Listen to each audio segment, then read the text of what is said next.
Bonjour tout le monde, ici Jean-Yves Larouche, technicien prévention incendie pour la ville de Plessisville. Alors aujourd'hui, je voudrais porter votre attention au niveau des feux de sécheuse. Alors au cours des derniers mois, on a eu quelques feux de sécheuse. Et puis la majorité des feux qu'on a eus, c'est souvent la même cause, c'est l'accumulation de charpie. Donc vous savez qu'au niveau de la sécheuse, on a tout un filtre à charpie. Dépendamment du type de modèle de sécheuse, le filtre ne sera pas nécessairement au même endroit. Ce filtre-là est quand même très efficace pour l'accumulation de charpie.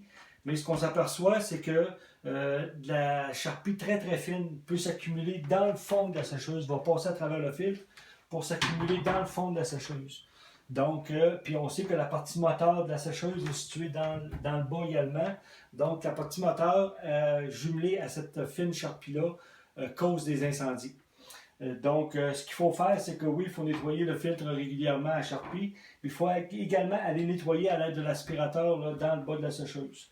Il existe des équipements, comme là ici, j'ai un adapteur qu'on met sur un aspirateur. Et puis, on peut rentrer ça dans le chose pour le filtre à charpie. Et puis, on peut aller vraiment nettoyer tout au fond de la sécheuse pour accumuler cette petite charpie-là.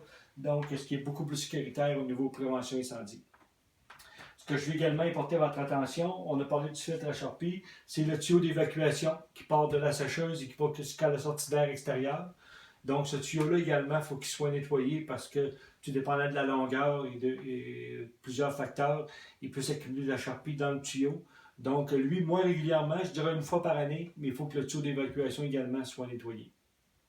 Donc je vous remercie de m'avoir écouté et surtout n'oubliez pas, la prévention des incendies, ça sauve des vies.